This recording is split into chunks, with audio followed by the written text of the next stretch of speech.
أمس كنا سكنتا كي كاوسو سيري وانا جبابو تكمنا سجلي ماليو جتر جولي مانا مهجور ما جتي دي تونا مهجاجو تكا ممدو من ليلة إنسان تو ورا ويرون جيا جيا تجلسون ورا جلال وجودو ورا كلتي كفينا جانو جا فتي أكل تجرو جريك كي جلال جلال أسمتائس أسماء ورا جلال يرجعتوريس جالا في كبجا أمتك إن قبلو كلتي نمان بكا أمتك إن غلطون فنجتو جرى النبي دقيقة تكافي سنفيرا سوتو إسماعيل كرنا كرتان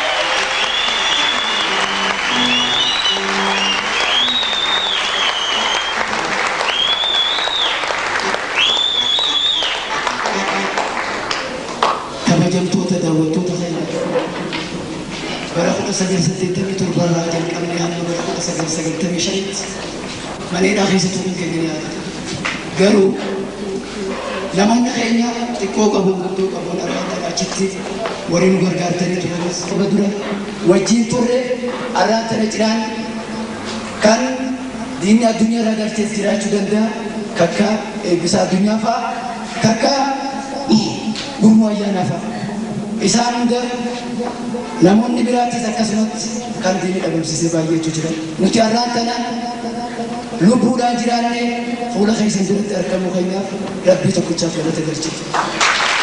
Mani dhaqanii hedduu beekanii obboleessi hayataa.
Maqaa baandii gadaa yookiin maqaa barattoota Oromoo Yuunivarsiitii fi maqaa uummata keenya as jiru Dr. Gammachuu baay'ee isaan galatoomfata.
jaalatamtoota kabajamtoota sabboontoota Oromiyaa ilmaan abbaa gadaa martinuu baga nagaadhaan bara haaraa 2008 keessa baga nagaan dhuftan.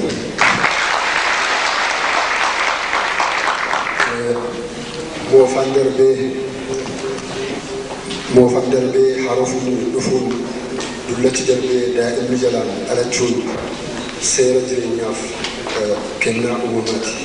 Maarri kunoo bara 2002 darbitee bara 2003 iddoo gadhiisuuf guyyaa yartuu kanaaf ta'e. Aadaa saba hundaa keessatti iyyuu yeroo barri jijjiiramu hawwii bara haaraa waliin dabarsuun beekamaaf waan ta'aa tureef waan ta'aa jirudha. Dhugaa kana irratti hundaa'uudhaan tokkummaadhaaf wal barbaaduun sagantaa kana mijeessuun dirqama lammummaaf itti gaafatamummaa barattootaaf yuunivarsiitii Finfinnee ta'ee argameera. Waan wal fakkaatan seenaa gurraa qabnu akka gurraa qabnu keessatti barattoonni Oromoo yuunivarsiitii Finfinnee bara 1974 dhoksaatti wal ijaaran. Jalqabbiin kun sochii uummataa kan impaayiratii kana keessatti jijjiirama fidaa ture keessaa isa guddaaf bu'a qabeessa ture. Fakkeenyaaf kan akka Gubaaroo Tumsaa kaasuun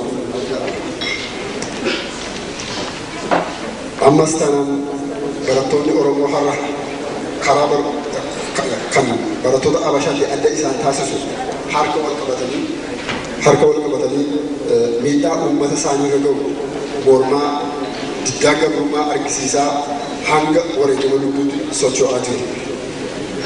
Bakka adda addaatti wal gurmeessuun aadaa fi afaan Oromoo du'arraa hambisuun kanaaf kana fakkaatan wanti godhamaa jiran bor seenaadha.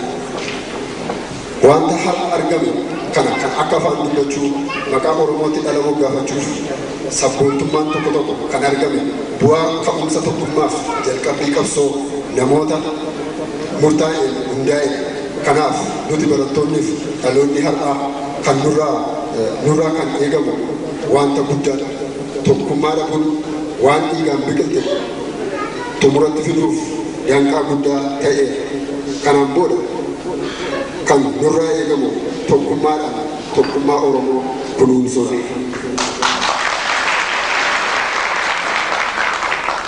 Amantiin nu daangessuuf hin qabu. Bakki naannoo itti dhalanne nu daangessuuf hin qabu. Tokkummaa lafa jirutti haa uumnu. Tokkummaatti haa amannu.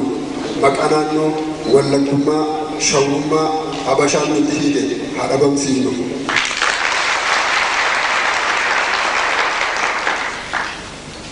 Haqa dhugaadhaaf haa qabsoofnu. Tokkummaan bilisummaa haa fiddu. Uummanni keenya nu waliin haa hiriiru. Waan danda'u tokkummaa barattootaa haa tumsu. Tokkummaan Oromoo jijjiirama dhugaa, bilisummaa dhugaa fiddi. Kun immoo nageenya ba'a Afrikaatiif guddina isheetiif furtuudha. Tokkummaadhaaf waadaa ni seenna. Dhumarratti afaan Ingiliffaatiin barattoota Oromootiif ergaa qabna. Afaan Ingiliffaatiin barattoota Oromootiif meesajii xiqqoo tokko qabna. Isheenis ni dubbisa. Barattoonni na dhaggeeffadhaa.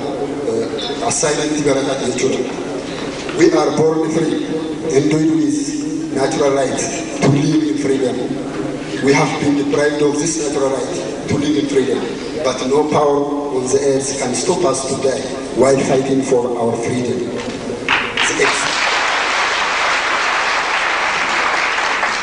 The existing reality is compelling us to rally around the above slogan.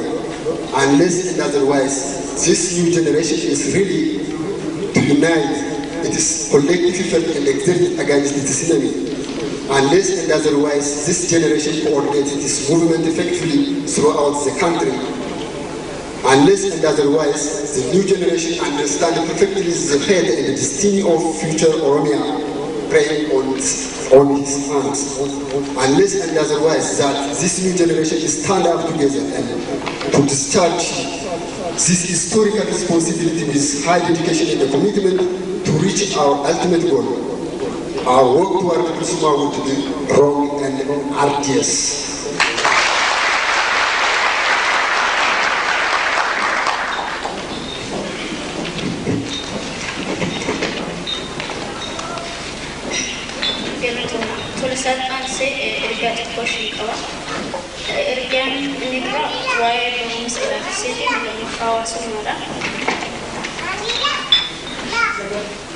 Oromon barnoota olaanaa akka hin argan gochuun bara Haile Sillaasee irraa eegalee kaayyoo Habashootaati. Oromoon barachuun dammaqinsa waan uumuuf kuni baay'ee isaan yaaddessa. Waan kana dhugoomsuuf yookaan qabatamaa godhuuf gootota gootaa kan ta'e kabajamaa Jeneraal Taaddasaa Birruu irraan deebi'aa dhiifame. Waan kana qabatamaa godhuudhaaf gootota gootaa kan ta'e kabajamaa Jeneraal Taaddasaa Birruu ka'umsi qabsoo isaa kan isa duraa jechuu hin danda'ama waa'uma barumsaa kana ture. Gabroomsitoonni uummata yommuu gabroomsan kaayyoon isaanii kan isa duraa uummata ija jaamsudha. Namni hin baratnee fi namni ija hin qabne waan tokkollee arguu hin danda'u. Waan tokkollee arguu hin danda'u waan ta'eef kaatee jalaa ba'uu hin danda'u waan ta'eef karaa diinni itti dhufu itti mul'atu waan ta'eef kanaaf warri Habashootaa Oromoon akka baratu hin barbaadan. Egaa warri Habashootaa fayyadamaa kan jiran toftuma kana tarsiima mootummaa amma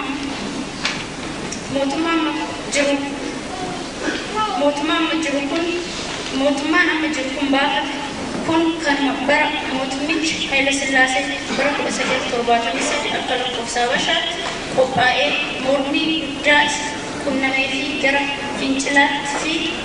fincilaatti ceesisee tokkodha. Inni immoo kufaatii mootummichaa fi sirna isaa saffisiise malee eessanuu isa hin geenye. Egaa mootummaan ammaa toftaan mootummaa ammaa kuyyoo eessa isa ga'a laata? Karaa hawaasummaatiin oolan hawaasni keenya rakkina ammana jedhamne keessa akka jiru hundi keenya ni beekna. Rakkina karaa, rakkina bishaan qulqulluu, rakkina ibsaa, keessumaa yommuu rakkina gara fayyaati.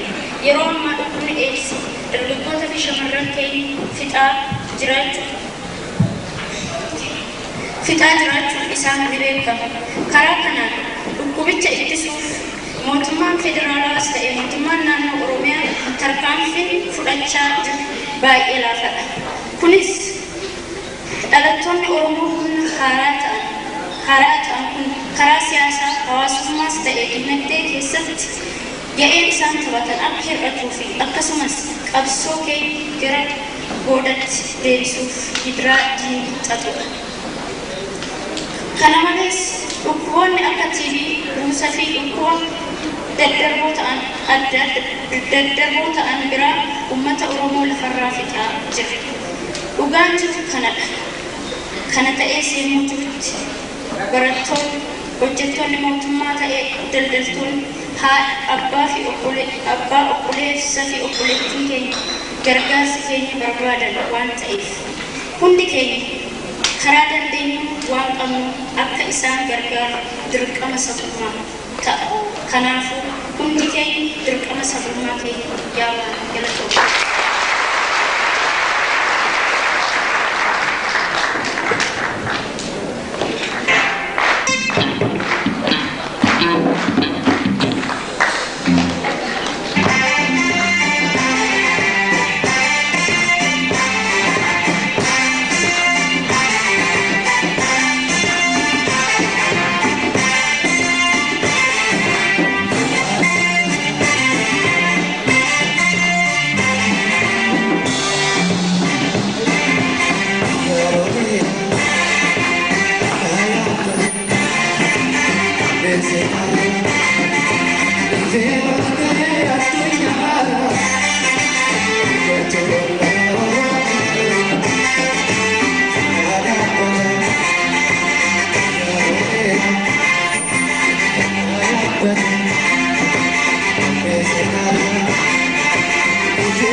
uume walaabuu baate jechaan laga baay'ee sana keessaa baatee jechaa miti.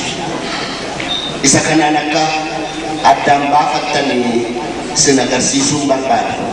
Walaabuu jechaan utuu lagni hin uumamin, utuu namni hin uumamin, utuu lafti hin uumamin, utuu aduun hin uumamin, utuu urjiin hin uumamin, utuu homtuu